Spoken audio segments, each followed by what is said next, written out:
I'm doing a palette demo. I'm using ultramarine blue, cadmium red, and this is not showing up in the video, but this is cadmium yellow. Just doing a really quick demo to show you how to mix the colors, or how I mix the colors. I'm using golden open acrylic, which is why I can use a glass palette.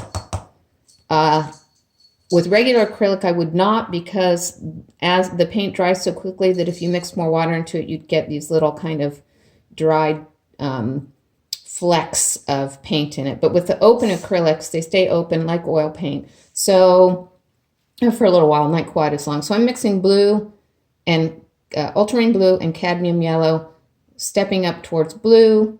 This is a light green.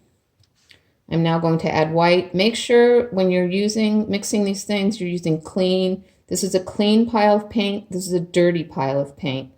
This is blue with yellow in it.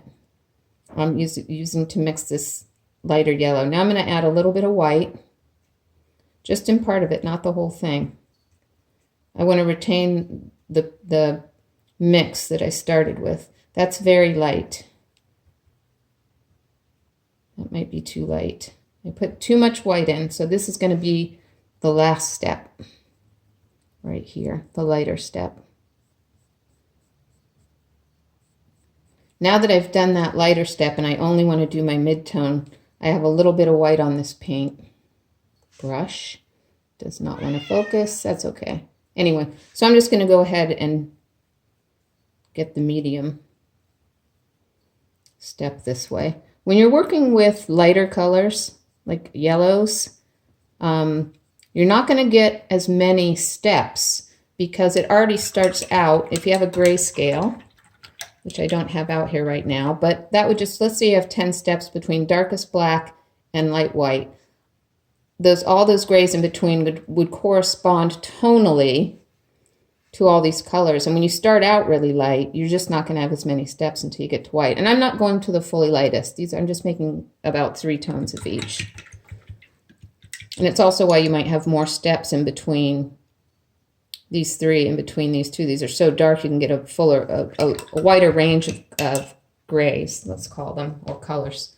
I'll talk more about that in class if you need me to. Like I said, this is just a quick demo to show you how I go about this. So now that I've got, I wish this color showed up better, cadmium yellow, a little bit of blue. Now I'm going to mix more blue. I'm going to mix a yellow with more blue. So this might be more of a 50-50. It's just going to be a darker green than that last one. I'm trying to step up towards blue in maybe with 3 steps in between.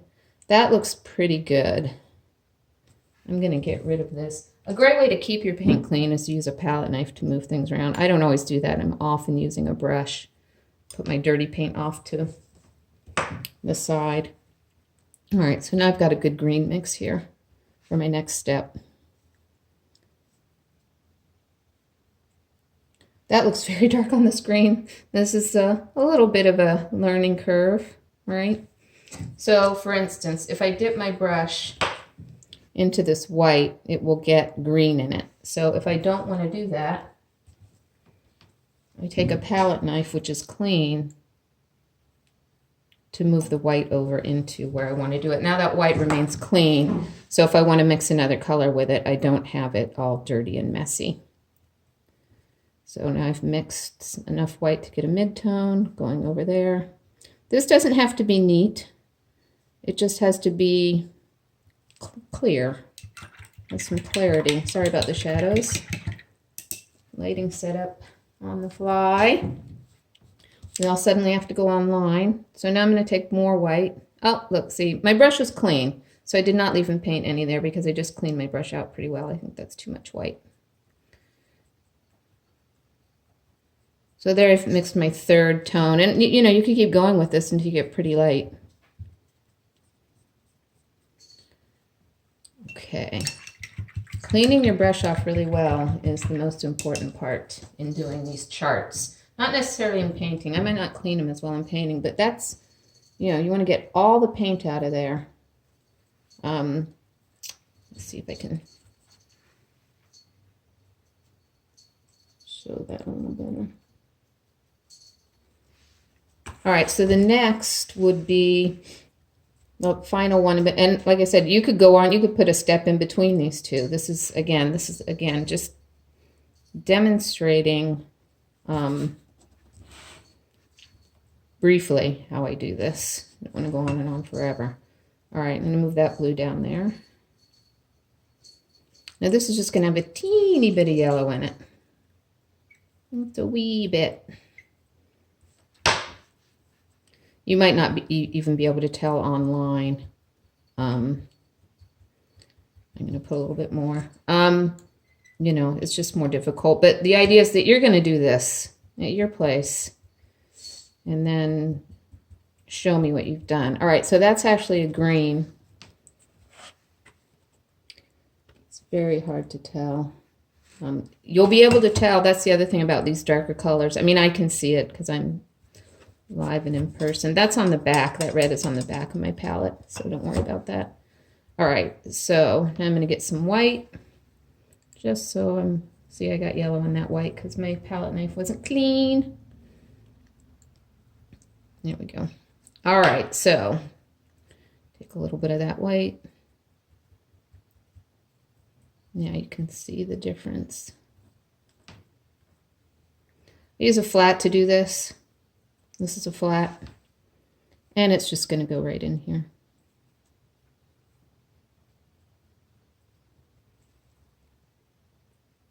Oh, look what I did. See, that is a mistake. I'm going to let that dry. I'm going to scrape most of it off. That was where the pure color should go, and I mixed it in with, I mixed the white in. So I'm just scraping that off. I do this in my paintings when I'm painting. If I want to remove a color, I just scrape it off. Thankfully, I only mixed white in there. And that's another, this is another great thing about the Open Acrylics is you really couldn't do this with regular acrylic because this would be dry already, but see, this is still wet. So I can take it and get that. There's not a lot of it left. Apologize for that error. But that's the pure one. Now I can go. The other thing is you got to make sure I just, a bunch of water just splashed on my palette. Right there. And that is because this part, the metal part, when you wash your brush, water gets up into this metal part and will leak out. So when you clean your brush, you want to make sure that you dry it off really well. All right, back to this, back to getting that mid-tone on there now.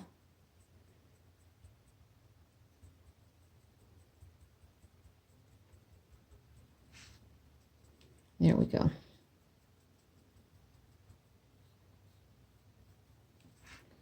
And now I can do the light. A little bit more light than that.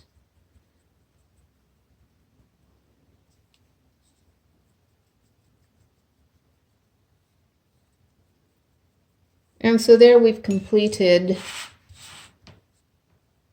this. Look at all those colors that you can make. And you can make even more than that. This is just it's a very basic, using only those 3 colors. Again, this, it's coming off kind of ochre-y on my monitor, but we'll see. That's actually cadmium yellow, cadmium red, ultramarine blue, and of course I'm using white paint to add to my color. So you can try your own. You should try your own, and we'll talk more in class about this. Thanks for watching.